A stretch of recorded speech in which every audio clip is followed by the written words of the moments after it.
అక్కినేని, ఎన్టీఆర్ వంటి ఇద్దరు అగ్ర హీరోలు ఒక అగ్ర హీరోయిన్ను తమ చిత్రాల్లో నటించకుండా బాయ్కాట్ చేస్తే ఇక ఆమె కెరియర్ ఏమవుతుంది? అందరూ ఆమె తెరమరుగైపోతుందని అనుకుంటారు. కానీ ఆమె భయపడలేదు. ఏటికి ఎదురీదాలనే నిర్ణయించుకుంది.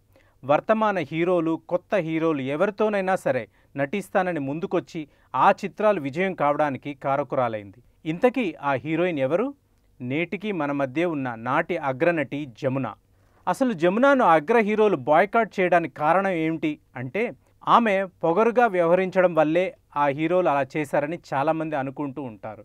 కానీ అది నిజం కాదు. అసలు విషయం తెలిస్తే సినిమా అభిమానులందరూ షాక్ అవుతారు.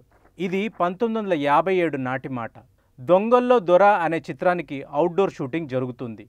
నాయికా నాయకులు జమున, అక్కినేని నాగేశ్వరరావు. హీరో విలాసంగా కారు డ్రైవ్ చేస్తూ తన పక్కనే కూర్చుని ఉన్న హీరోయిన్ భుజం మీద చెయ్యి వేసి ఆమెను దగ్గరకు తీసుకోవడాన్ని చిత్రీకరించాలి. అందుకు ఓ సర్కిల్ లాంటి ప్రదేశాన్ని ఎంపిక చేశారు డైరెక్టర్.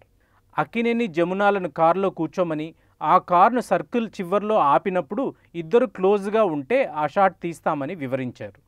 అక్కినేని కారును స్టార్ట్ చేశారు. జమున పక్కనే కూర్చొని ఉన్నారు. ఆయన ఆమె భుజంపై చెయ్యి వేశారు. పొరపాటున జరిగిందో కావాలని చేశారో తెలియదు కానీ ఆయన చెయ్యి ఆమె ఛాతీ మీద పడింది.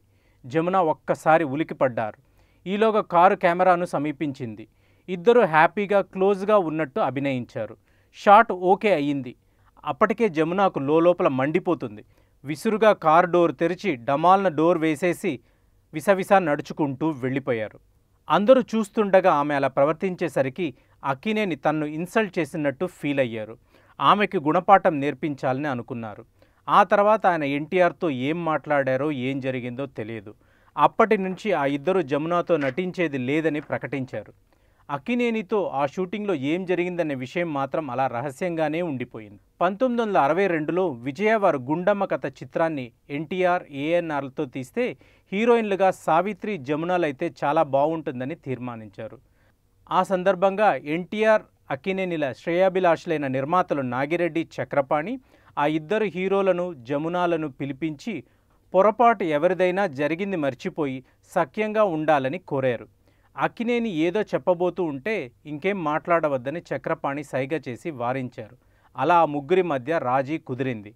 ఆ విధంగా జమున పురుషాధిపత్యాన్ని ఎదిరించి తన ఆత్మవిశ్వాసాన్ని నిరూపించుకుంది. మళ్ళీ ఆ అగ్ర హీరోలతో చాలా సినిమాలో నటించి పేరు తెచ్చుకుంది. అందుకే జమున ధైర్య సాహసాలను ఇప్పటికీ చిత్ర పరిశ్రమలో చెప్పుకుంటూనే ఉంటారు.